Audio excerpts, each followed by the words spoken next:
That is Chicago hot chicken and waffles. And then we're going to put them on some waffles. So we need to make waffles. So I have a recipe for waffles on the internet. This is based off of that. One of the major differences, this is probably the most complicated waffle recipe you're going to find. And I started it with nothing, like from zero. I didn't know what was going into waffles.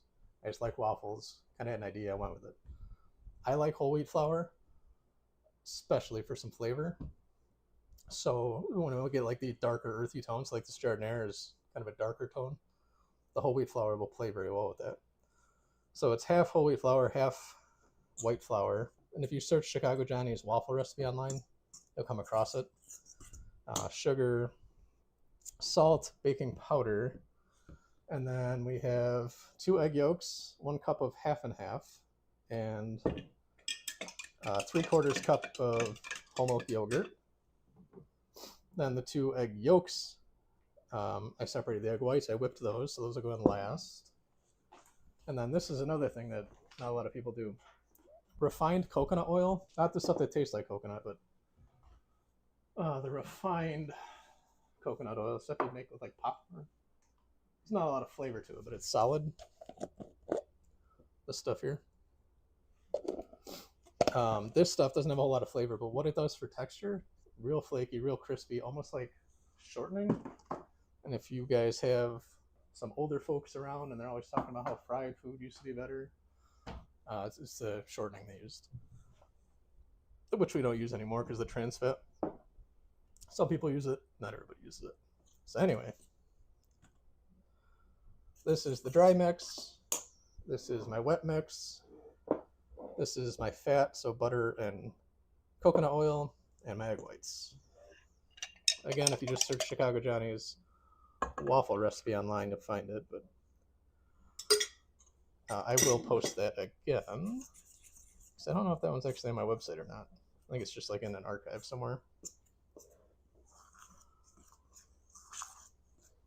So we don't want to overmix with the wet and the dry. Because the more we mix this, the more gluten development we're going to have. And we kind of want light, airy, flaky. So if we mix it too much, we get like a tight, like a grumpy person, right? Like tight gluten structure. So we want it loose. And this is cold, the liquids. That's why it caked up like this. Get a little bit of this. Oh, and yogurt. For whatever reason, I started using yogurt. I knew they had sour cream and stuff, so I thought maybe yogurt would be a little more flavor when I started. And then we're going back 15 years probably for this recipe.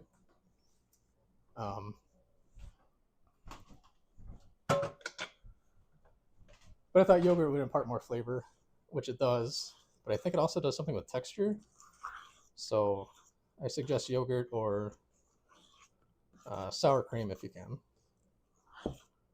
And then addition of some kind of dairy like milk or whatever. So I'm trying to fold in the fat.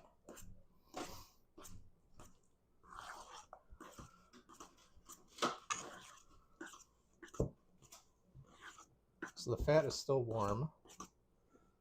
And the mixture is pretty cold, which is the milk and the eggs. So we're getting this kind of odd consistency here right now. But that is fine, it will all come together.